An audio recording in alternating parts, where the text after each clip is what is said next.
Case تھا عمران خان صاحب کا اور میرا توہین الیکشن کمیشن کا. وہ چونکہ میرا کیس جو ہے وہ کویش کر دیا ہے اسلام آباد ہائی کورٹ نے، تو وہی پرنسپل اب خان صاحب کے کیس کے اوپر اپلائی ہوگا. اور ہم نے یہی کہا ہے کیس میں فردر پروسیڈنگز جو ہے وہ خان صاحب کے کیس میں بھی ختم کی جائیں.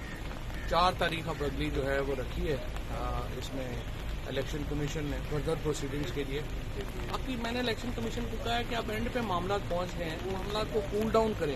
یہ ملک اب اتنا مکمل نہیں ہو سکتا کہ ہر وقت جو ہے ہم ایک لڑائی موڈ میں رہیں. حکومت تو یوں لگ رہا ہے کہ لڑنا چاہتی ہے، ہر ایک سے ہی لڑنا چاہتی ہے. انہوں نے کہا ہے کہ سیاسی بحران کافی نہیں ہے، معاشی بحران کافی نہیں ہے، اور انہوں نے فیصلہ کیا ہے کہ نہیں، بڑا ضروری ہے کہ ایک عدالتی بحران بھی ہونا چاہیے.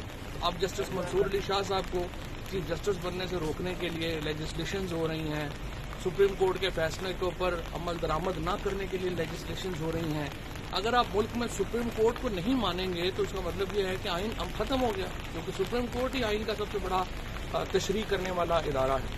پارلیمنٹ قانون بناتی ہے، لیکن اس کو جب اگر ختم کرنا ہے تو پھر آئینی ترمیم لے کے آنی پڑے گی اگر سپریم کورٹ کے فیصلے کو ختم کرنا ہے. الیکشن کمیشن کو بھی میں نے یہ کہا ہے، عزت جو ہے وہ ایکشن سے ہوتی ہے. آج آپ 41 سیٹیں جو پی ٹی آئی کی بنتی ہیں وہ پی ٹی آئی کو دیں گے، آپ کی عزت بڑھے گی. الیکشن کمیشن کو بھی چاہیے کہ اب پرسنل وارفیئر سے باہر آئے، پرسنل لڑائیاں، ذاتی لڑائیاں نہ لڑے اور ملک کے لیے سوچے، اور پاکستان تحریک انصاف کو جو ان کا ایک جینون حصہ بنتا ہے اس کے مطابق حصہ دے اور آگے چلے.